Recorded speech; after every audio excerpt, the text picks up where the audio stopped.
Hi, first grade. I hope you've already watched the BrainPop video that I put in today's lesson. If you haven't already, I want you to stop watching this. I want you to go watch that BrainPop video, and then you can come back and watch this. If you're still watching this, it means you've already watched the BrainPop video. Great job. You learned some really interesting things in that video today. We're learning how to tell time to the hour this week. Yesterday, you learned that there are different kinds of clocks. 2 to be exact. There is digital clocks that tell us the exact time with that colon in the middle to separate the hour and time, and we learned about the analog clock, just like this one right here.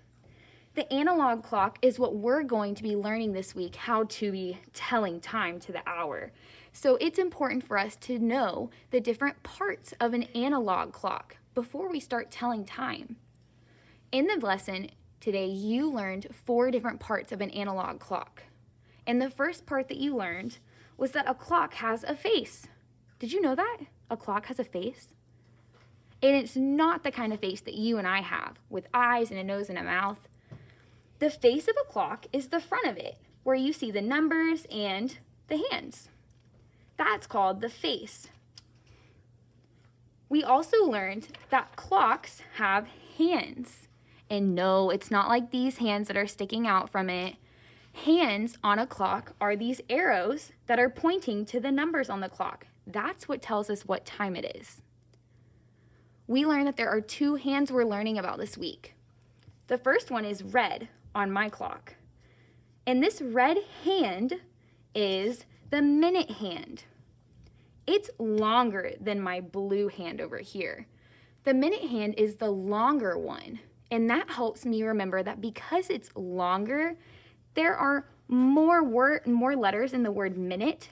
So I know that the longer hand matches up with the longer word. There's only 2 words, minute or hour. And the longer arrow is going to match up with the longer word. So the longer hand is the minute hand. The other hand we learned about was the hour hand. The blue hand on my clock right here is the hour hand. Do you see how much shorter it is than my red hand? My blue hand is shorter because it's the hour hand. Remember, hour is a shorter word than minute. So my short hand matches up with my short word hour. Whatever number it's pointing to on my clock tells us what hour it is. So this would be pointing to the 3, which means it's that 3rd hour of the day.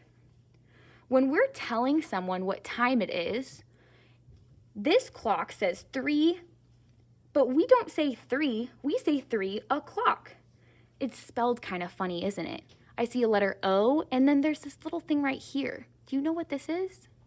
That's an apostrophe. O'clock. Everybody say o'clock. Good. When we tell someone what time it is, we end the time with o'clock. So this would be 3 o'clock.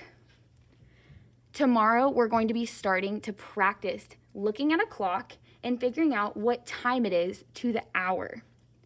Do your share today and then come back tomorrow to learn some more about telling time.